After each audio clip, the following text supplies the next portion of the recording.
professionals filled the Moscone Center in San Francisco Wednesday for day 3 of the 2019 RSA conference. The annual conference explores how companies and organizations are trying to stay ahead of cybersecurity threats.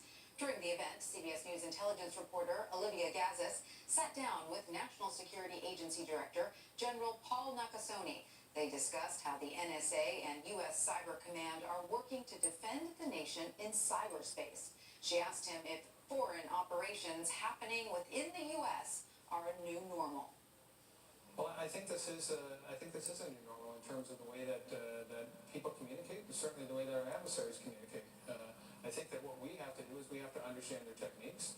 I think that when we see an ability for a nation to create personas and to create followers, any way that we can share information about that to ensure that social media companies are turning those folks off and closing those accounts, that's impactful. That's getting at the heart of the matter. That's showing success for us.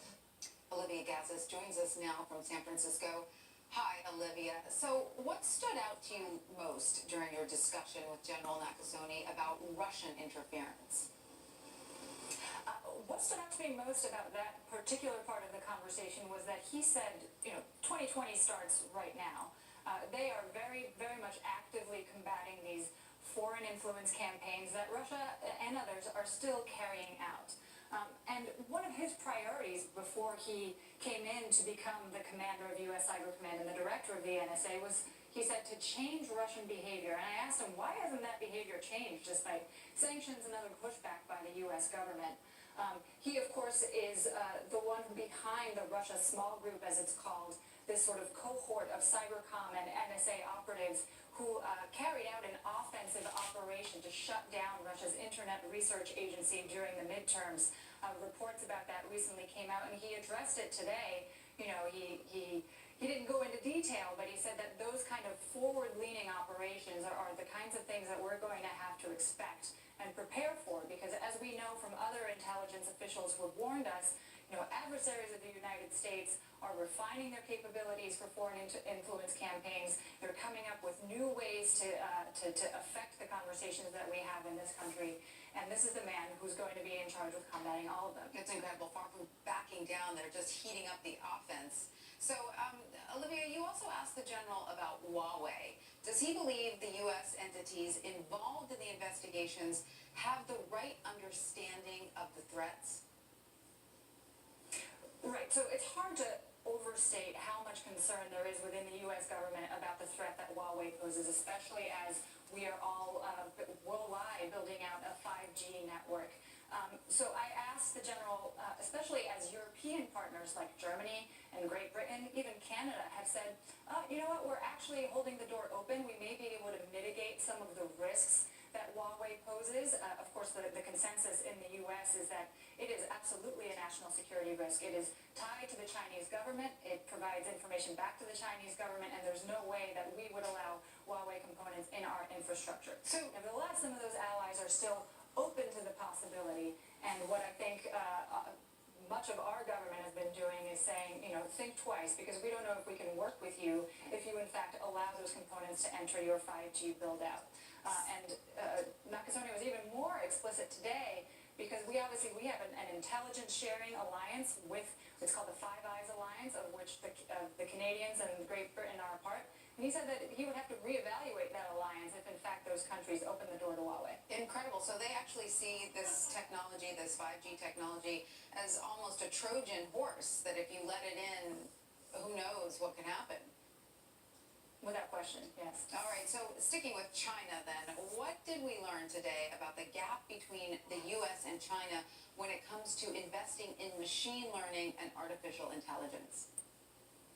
So, while he wouldn't acknowledge that there is a gap, this is clearly a concern among a lot of the national security and intelligence entities within our government, because China is putting a lot of effort into developing precisely those things: AI, machine learning, quantum computing. And the U.S., while it is certainly got its own capabilities and research investments there, needs to make sure that it maintains some level of superiority.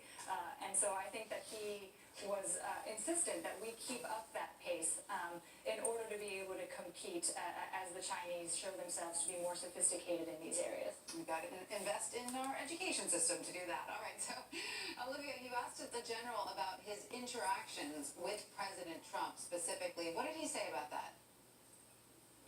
Well, I wanted to know from the general, obviously there's been some daylight between the president and some of the judgments that he's been handed by the intelligence community of late. We've seen the difference of views on North Korea and its strategic intentions to denuclearize. We've seen it with regard to what the president believes Russia actually did in 2016. We see it in who he believes is or isn't to blame for the murder of Jamal Khashoggi. And all of those things are, you know, he's been delivered judgments by the intelligence community, and as is his prerogative, he's taken a different view. So I asked the general, you know, how do you instruct your workforce to make sure that they continue delivering products that are based on judgment and not based on a perceived political opinion or political view from the White House? And he essentially said, look, they're professionals. I've been doing this a long time. They know what their job is, and they know how not to be buffeted by, you know, political headwinds that may be blowing in their direction. I also asked him if he happened to talk with the president about the use of his personal cell phone. Some of those reports had come out earlier this year about, you know, the president possibly compromising some security by opting to use his personal phone to have private conversations and having foreign adversaries gleefully eavesdropping on that. But the general definitely sidestepped that one, and he said, next question. All right. Next question for you, Olivia. What other adversaries do the NSA and U.S. Cyber Command have on their radar, and how are they working to defend the nation? I'm sure this is a tireless job. It never stops, 24/7. Without question. And there are this, so apart from Russia and China, we know that Iran is engaging in some malign activity in our networks. We know that North Korea was hacking even during there were reports that was hacking American businesses and government agencies even while the Hanoi summit between President Trump and Chairman Kim was taking place.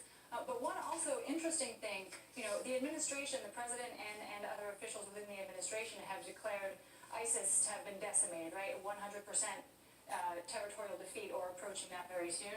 I asked the general if that's the same thing in cyberspace, because he was charged with leading what was called the Joint Task Force Ares, which was essentially enabling the NSA and Cybercom to engage in offensive measures against, you know, ISIS propaganda and recruitment efforts online. And he said that battle is very much ongoing. He declined to give a percentage defeat, but he noted that there are still, you know, ISIS in the Philippines, ISIS in Syria, ISIS in Iraq, that this is still a battle that they're going to have to dedicate resources to and pay a lot of attention to going forward. Okay, Olivia, one more quick question for you. How much of this conference do you think is monitored by foreign actors? I would say that they're pretty highly attuned, especially when, you know, the person who's among the 10 senior most commanders within the Defense Department and also the leader of the largest intelligence organization in the U.S. government. I'm pretty sure they're listening in.